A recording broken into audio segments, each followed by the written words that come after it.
अहम मसले जो हैं आजकल के इलेक्शन के हवाले से सामने देखने को नज़र आ रहे हैं।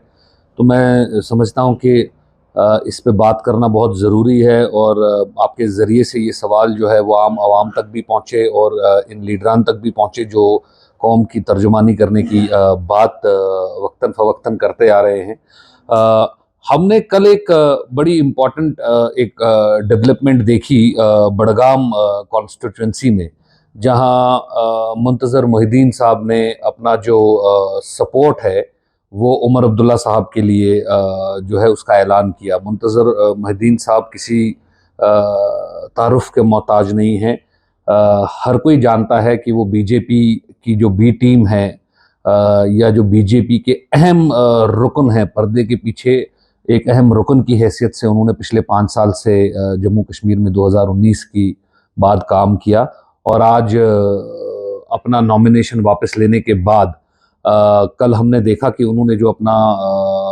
पॉलिटिकल सपोर्ट है वो उमर अब्दुल्ला साहब को उन्होंने दिया। सबसे अहम चीज़ इसके अंदर ये है कि जिस कॉन्स्टिट्यूंसी, जिस इलाके से उन्होंने ये सपोर्ट दिया है, उसी इलाके के रहने वाले हमारे श्रीनगर पार्लियामेंट कॉन्स्टिट्यूंसी के सिटिंग एमपी आगा रहुला साहब भी वहीं के बसकिंदार हैं। और कुछ समय पहले उन्होंने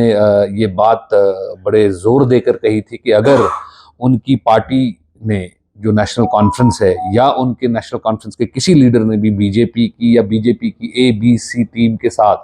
किसी भी किस्म का अलायंस करने की कोशिश की या किसी भी किस्म का सपोर्ट हासिल करने की कोशिश की, तो वो इस्तीफा देंगे और वो इसका पुरजोर मुखालफत करेंगे। तो मेरा पहला सवाल जो है वो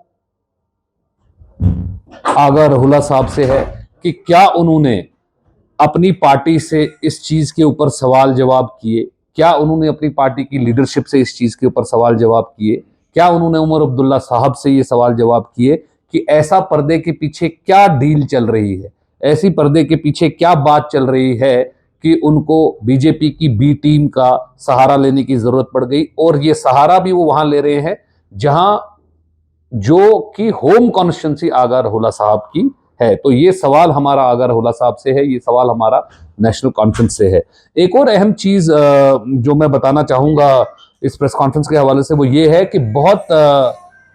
जोर देकर ये बात नेशनल कॉन्फ्रेंस के लीडरों के हवाले से की जा रही है कि हम 370 को वापस बहाल करेंगे, 370 की या 35A को वापस बहाल करेंगे। मैं समझता हूं कि उनके दो मेंबर पार्लियामेंट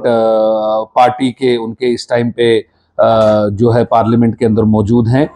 और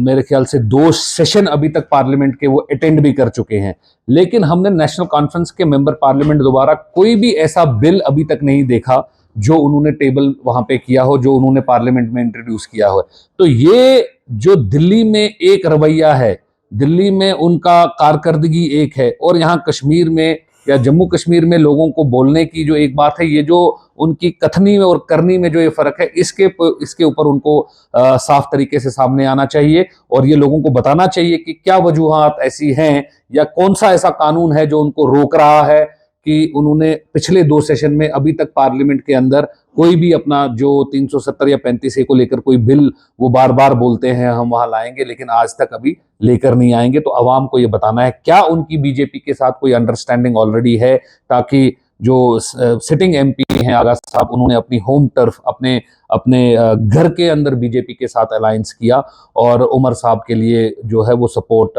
शामिल किया। और दूसरा जो 370 और 35A की बार बार वो जम्मू कश्मीर में बात कर रहे हैं, उसके ऊपर अभी तक उनके 2 सिटिंग एमपीज ने, चाहे वो हमारे मियाँ साहब हों, चाहे वो हमारे आगा रहुला साहब हों, उन्होंने अभी तक इसके ऊपर बिल नहीं है। ये सवाल जम्मू कश्मीर का हर कोई बाशिंदा उनसे कर रहा है, ये पीपल्स डेमोक्रेटिक पार्टी उनसे कर रही है। और हम समझते हैं कि जिस क्लैरिटी के साथ या जिस कन्विक्शन के साथ वो बार बार लोगों को ये बताते हैं कि हम इसके खिलाफ खड़ा होंगे, इसके खिलाफ बात होगी, तो आज वो इसका जवाब जो है वो लोगों के सामने रखें। शुक्रिया। आपका कोई सवाल? मतलब जिस तरह आपने कहा कि उमर अब्दुल्ला की कॉन्स्टिट्यूंसी में इस तरह का मामला पेश आया कि मुंतज़र साहब उनको सपोर्ट में आ गए हैं, लेकिन अगर बीजेपी जम्मू में अच्छा बहुमत लेती है और कश्मीर में डिफरेंट सेकुलर ताकतें लेती हैं, तो क्या जिस तरह आप लोग आपस में इस तरह जो है बयानबाजी कर रहे हैं, कल को अगर आपको जरूरत पड़ी तब क्या होगा? देखिए, हमारा जो इलेक्शंस में जाने से पहले का जो